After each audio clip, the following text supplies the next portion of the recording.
What's good? It's your girl Francine. Today is Wednesday, and today I was supposed to be talking about Malcolm and Marie. I saw that it was trending all over Twitter, Instagram, Facebook, all the social medias, and I was like, I want to watch it. I'm so interested because everybody kept saying it was toxic. They had such a toxic relationship. It was so toxic. Oh my God, I can't believe they still together. What? And my review is it wasn't toxic enough for me. Now, I don't want to say it because it makes me look bad, but I'm gonna say it. Sis is toxic, okay? I'm single and I'm in therapy, okay? So we're working on it. But this, if you thought Malcolm and Marie was toxic, baby, sit down. Because that was child's play, okay? All throughout this movie, all I kept thinking was, this is so dumb. This is so dumb. There is a plethora of reasons they could be arguing about. It isn't in this movie, okay? Like, there are so many. A list. I'm gonna put a list of things they could have argued about in this movie that I was just sitting here like, this is what she said? This? Okay. I guess.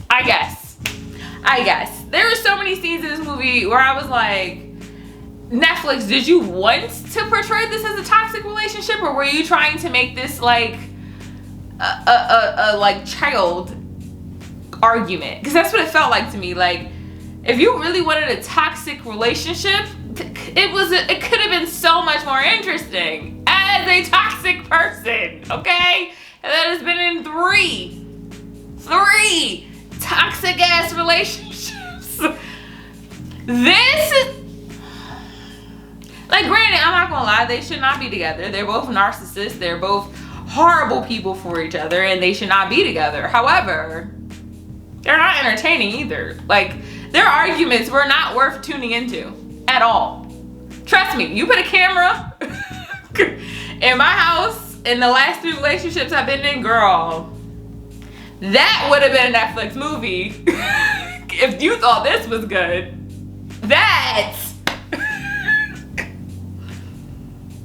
But I digress.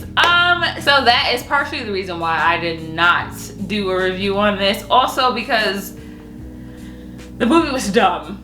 It was dumb. Like, it was such a dumb premise. And my thing is, Zendaya and John David Washington, they both acted very well. They just were given a script that was stupid, okay? Everything about this movie was dumb. Okay, like, the reason they were arguing, the things that were brought up during the argument, the dialogue outside of the argument that led to other arguments. Like, I keep saying I need to write a movie because obviously I got all these thoughts in my head that could make better movies. Because if you want a toxic relationship movie, I could write that in a day. In a day. Okay, in less than a day. It's like, just give me a subject and you will have a screenplay in it. But I'm in therapy. I'm working on it. I am working on it. Anyway, so I decided, you know what, I'm not going to do a review on this movie because this movie was dumb. I'm going to do a review on Framing Britney. Why did I decide to do that? Why did I do that to myself? You may think, Francine, you're a little what's the word, animated today. It is because I've been drinking wine since I started watching that movie, because oh my God, that was triggering. It's real life, but that was triggering. So I watched Framing Britney on Hulu. If you haven't seen it, it is an hour and 15 minutes. Watch it. It is worth it. If you are a Britney Spears fan, even if you're not a Britney Spears fan, honestly, I feel like it's worth watching, because I will say, if you deal with mental health, you will cry, because I did, and I'm not a crier. I cried watching this movie. I'm gonna call it a movie. I think it's a series, but I'm gonna call it a movie because it just makes it easier. I cried.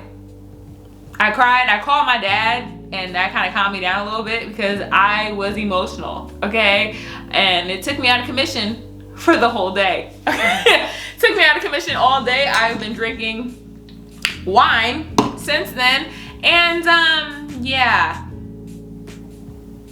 this is a sad movie, and it's real life, which makes it even sadder. I think I might cry in this video because, like, if you deal with mental health, if you deal with depression, anxiety, bipolar disorder, you will feel for this woman, because I do, and I suffer from all three, okay?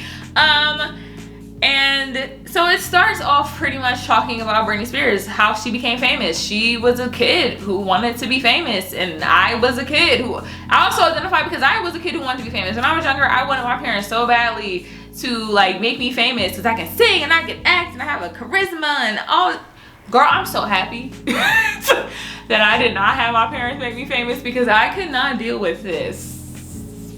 Nope, my mental health would have kicked me out, okay? It would have killed me by now, and that's actually legitimate. It would have killed me by now if I was in Britney Spears' space, because, you know, it starts off talking about how she was a kid and she was in the Mickey Mouse Club and she wanted to become famous, and her mom made sure that she became famous because her dad wasn't actually really in her life, and that is going to be important by the end of this video. Her dad was not really much in her life. Her dad, one of the quotes that was in this movie was that her dad said that when she becomes famous, she'll buy me a house.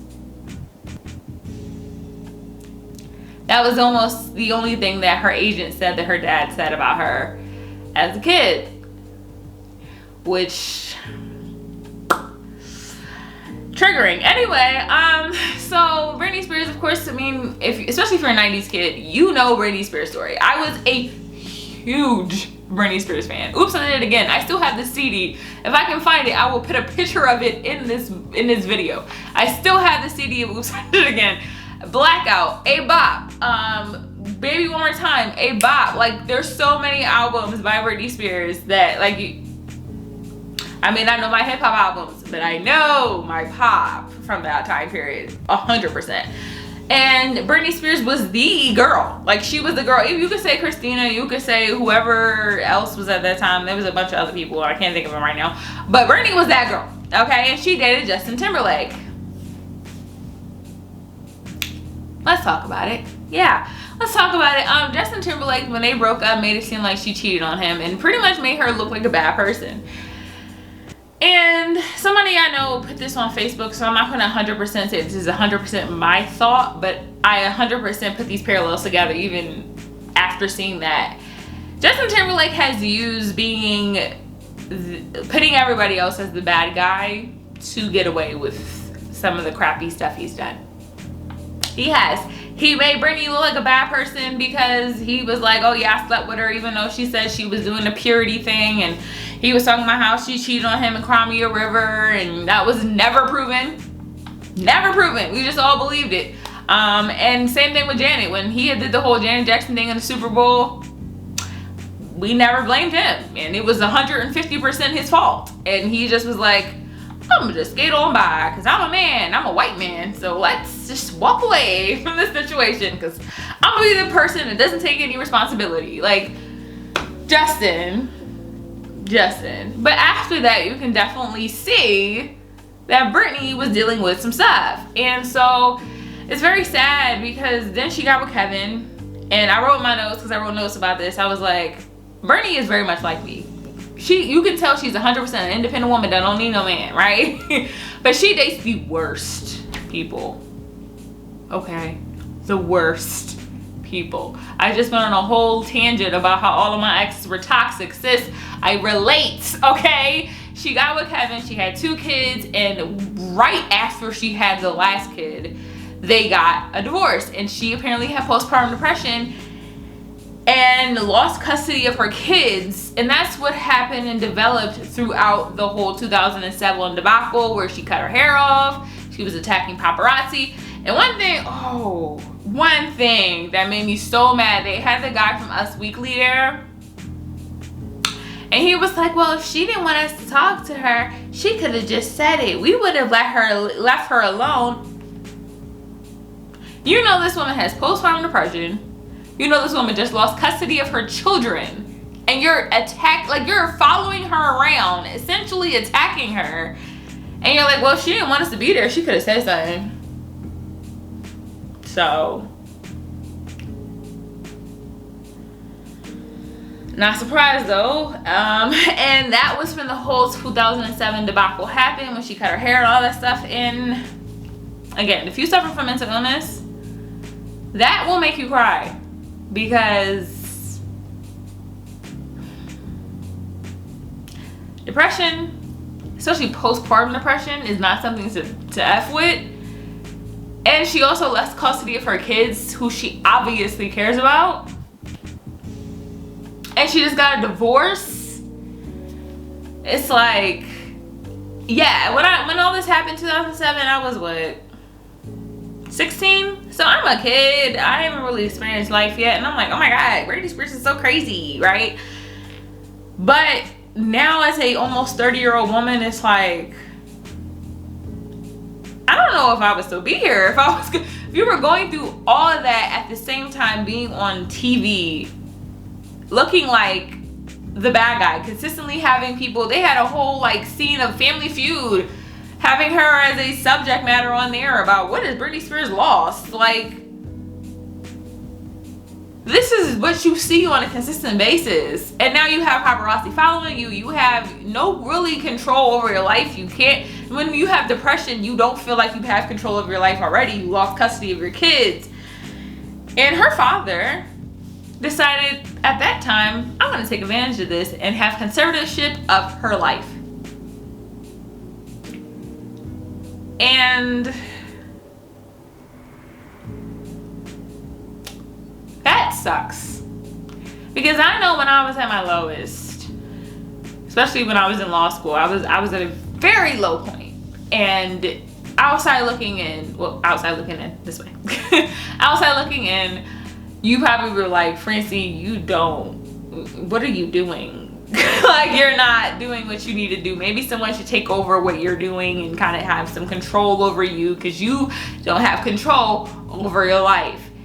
And if somebody did that at that point, okay, cool. You're right. I may not be in the best place. If someone still had the ability to do that 10 years later, after I've gotten past that point, after I've gotten help, after I've gotten into a better place,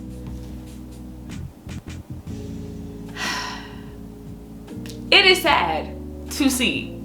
And you know, you can say whatever you want about Britney Spears. You can say that she, you know, because one of the things that they touched on a lot was that she was being looked at as this like spectacle to people, and everybody looked at her as like, because look, think about it. If you were around at this time, if you were, you know, looking at tabloids and stuff at that time, Britney Spears was very much a spectacle.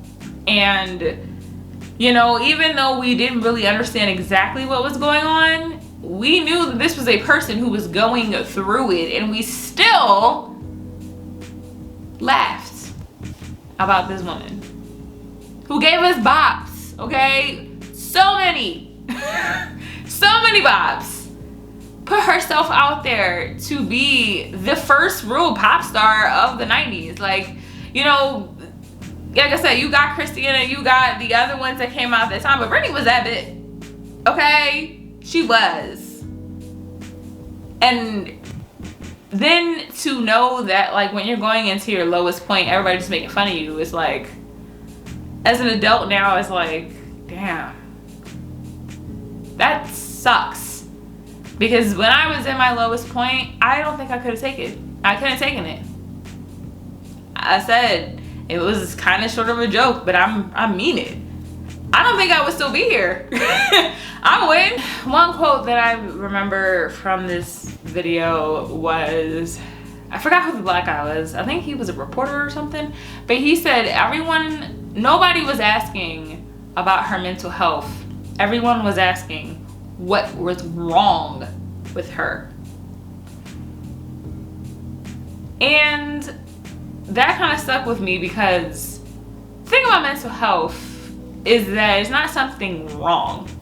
There is something going on that you need to fix, but it's not something wrong with you. There's nothing wrong with you if you have depression. There's nothing wrong with you if you have anxiety. There's nothing wrong with you if you have bipolar disorder, schizophrenia, whatever mental health issue you have, there's nothing wrong with you. It is a mental health issue that you need help with. And that took me a while to kind of process of like, everybody was just saying like, what the heck is wrong with her? Like, why is she acting like this? Why is she shaving her head? Why is she attacking people with umbrellas? Why is she doing remember the MTV Music Awards that was not that great. I love you, Brit, but it was horrible. And everybody was like, what is wrong with her? And nobody was like, what is she dealing with? What is going on in her head that is causing this to happen? And it really struck a nerve with me. That's when I was started like a little tear rolling down my eye. I was like, Brittany, I've been there. Like, if you knew me circa 2013 and like 2016, I've been there, sis, okay? And, you know, then we saw the whole construction of her conservatorship of like her dad taking control. And one thing I kept saying was, where's her mom? Because we got shown in like the beginning that her dad wasn't really in her life very much. It was mostly her mom. Where was her mom at? Is she scared of her dad? Is she like feeling like she can't do anything? Because my thing is, if I had a kid, this is why I don't have children, because I would be the most protective helicopter mom in the history of protective helicopter moms, and let my husband, who wasn't really in my kid's life, be like, oh, I'm going to take control of your child's money, $60+ million of money, and I'm going to take control of her life. I'll be like, oh wow, what happened to Jamie? He just got sick and died all of a sudden. I don't know. He just got sick. I don't know. he be dead.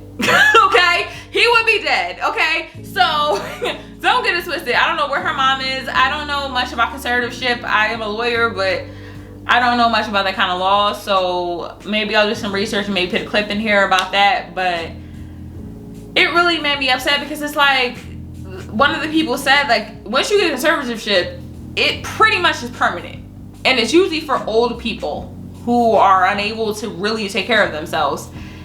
And it's been shown that this woman can be in a Las Vegas residence. She can do all this stuff for herself. Why does she need him to take control of her life? And they didn't even put in here the whole secret album she recorded. If you know, you know. She made a whole secret album that never got released, talking about how she was like a experiment and all stuff. Brittany been knowing for a very long time they've been trying to take control of her life, and man, it's sad. Like I said, when I was younger, I wanted so bad to be a pop star. I wanted so bad to be famous. I could not take it. I couldn't do it. Especially not in the 90s, 2000s. No, I couldn't do it. I was not strong enough for that. I'm still not strong enough for that. Shoot, I sat here and cried on behalf of her. So, but yeah, if you want to watch a good movie, watch Framing Britney. Don't watch Malcolm and Marie. It is not. I mean, unless you have a short threshold for toxicity, if that's toxic to you, okay. If you want to watch two people argue about dumb stuff for an hour and a half, I mean, it'd be much more entertaining to do it yourself because you might get some afterwards, I guess. So like just start up an argument with your boyfriend or your girlfriend and just have some good makeup sex. That's pretty much more entertaining than this movie, okay? But also watch Framing Britney because it's definitely a good movie. If you're a Britney fan, it's good. If you're not a Britney fan, it's really good to just see how it was to be famous in the 2000s, early 2000s, late 1990s. But yeah, that's all I got for y'all today. If you like this video, hit the like button. If you have any comments, questions, or concerns, put them in the comment section below. And if you haven't subscribed already, I will appreciate it because you know, I'm at 320. Oh no, 350. So, you know, we can get up. Help me out. I do videos every Monday, Wednesday, and Friday. I'm trying to do some new stuff. If you got any suggestions, let me know. But with that being said, I will see you tomorrow. No, Friday. I'll see you on Friday for a girl. I'm gonna take a black card. All right.